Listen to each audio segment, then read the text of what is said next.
I'm Dr. McNulty, and welcome to General Psychology.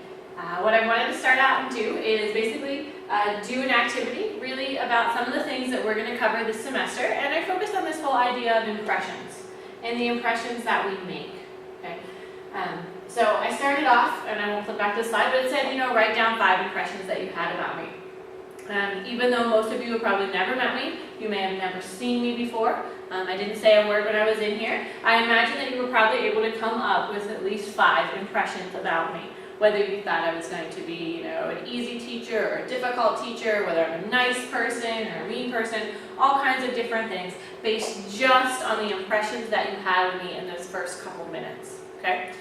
So one of the things that we're really going to cover this semester in psychology is talking about how our impressions or beliefs that we have really influence our thoughts and our judgments. We'll specifically focus on things like stereotyping too later in the semester and how that influences us. But I wanted you to think about that, like how easy it was for you to come up with those impressions in the first few minutes. And we're going to talk about, like I said, how quickly we come to those, how those influence our thinking and our thought as we go through and we learn about different principles and different areas of psychology, the pre-existing beliefs that we have, how they're going to influence us. Okay, so just to give you guys a little bit, so I will give you some answers here. I won't ask you to state your impressions of me out loud. You can keep those to yourself. But I want to go ahead and answer you. So in high school, did I play sports or was I in the band? Yeah, actually it's a trick question. I did both. Anybody want to take a guess what sports I did? Anybody? Huh. No, okay. So I actually ran cross country and track. I'm extremely uncoordinated, just so you know. Generally, like when something is like a ball or something is flying at me, instead of catching it, I go like this. So that's just not my thing, not very coordinated. And yeah, that's actually something I continue to do. I still do run when I have time. And actually now I'm more into climbing. That's what I do a lot of. But yeah, I did play sports. Okay. But I was also in the band, at least for the first so many years. I wasn't my senior year, but all the other years I was in the marching band. Want to take a guess what instrument?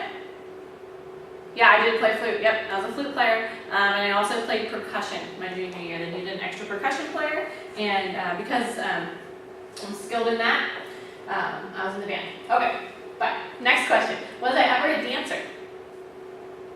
Someone yes, some no. Why do you think that? Okay, I look like physically fit. Okay, and I just told you I was a runner. Okay, you're saying no because I told you I was uncoordinated? Yeah, the actual answer is no. Never a dancer because I am just not coordinated whatsoever. I don't have that ability, don't have that skill. So that's just not me. I wish I could. I really like music, but yeah, dancing, no.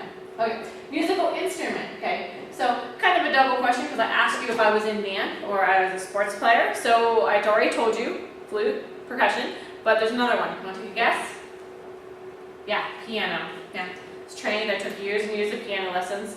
To my mother's dismay, I'm still not very good. I'm excellent at sight reading music. Not the best piano player by any measure. Not the best, but anyway. So I do play piano too. Favorite color? Blue. Yeah, blue. Very standard. One of the ones people name a lot. Blue. Yep. Coffee or tea?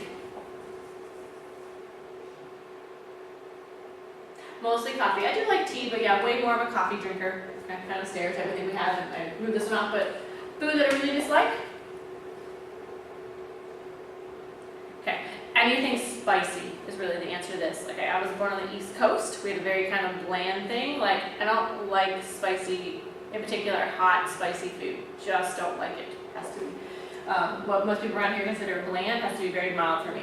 Can't stand spicy food. So those are the basic things.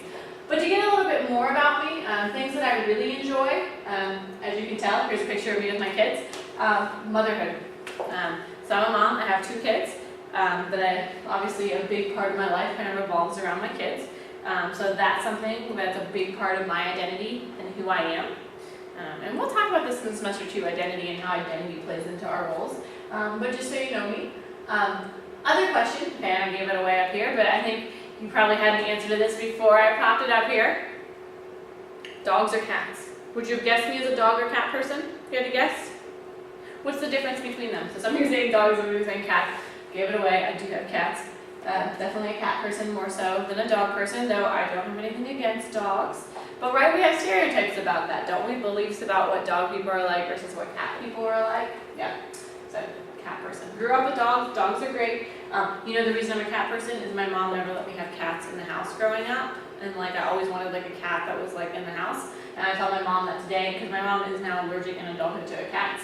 Whenever she comes to visit, like, and that's why there's like a vacuum cleaner out in this one. This is when my family was visiting, and they just vacuumed the floor because they're more bothered by it. My cats really don't shed that much, but my mom's really bothered by it. I'm like, see, you didn't let me have a cat in the house when I was growing up.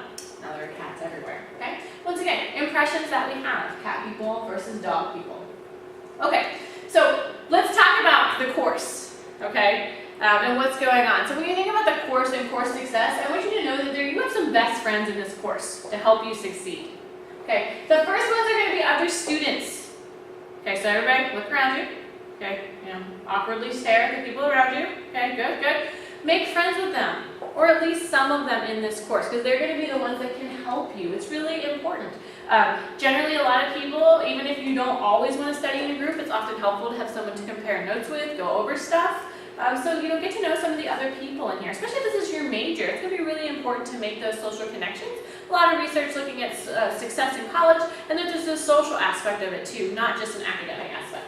Okay, so other students, your other friend in the course, me, right there. Yep, me, see, there's my applied psychology banner, because I'm the director of that program, so you can see me all excited. Me, I'm going to be very helpful to you in this course. I'm the instructor, so we're going to assume that I know what I'm doing. I have the degree to show that I know what I'm doing. But when you have issues or questions or concerns, you should come to me. Okay? If you're having trouble understanding the material, come to me. A lot of times students don't realize that that's what professors are here for. Yeah, I'm delivering the lectures, yeah, I'm presenting the information, but come to me for assistance and help. I'd be happy to help you, whether that's in my office hours or whether that's via email, via Skype, whatever. Make sure that you're utilizing that to be successful in this course. Ooh, let's go to this one. Enemies. Who are your enemies in this course? And I know now some of you guys are looking around like, wait, that one kid in the back. That one. Okay, it's actually probably not your enemy in the course. The biggest enemy in the course, probably yourself. Why?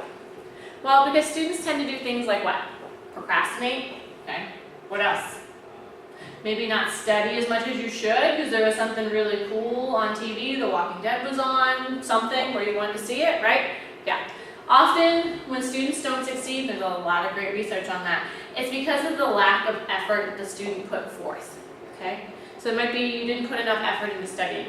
It might be that you didn't understand the material, which is, not necessarily entirely your fault, but as a college student, as an adult, when you don't understand the material, it's your job to let the instructor know that you didn't understand the material and seek out help, okay?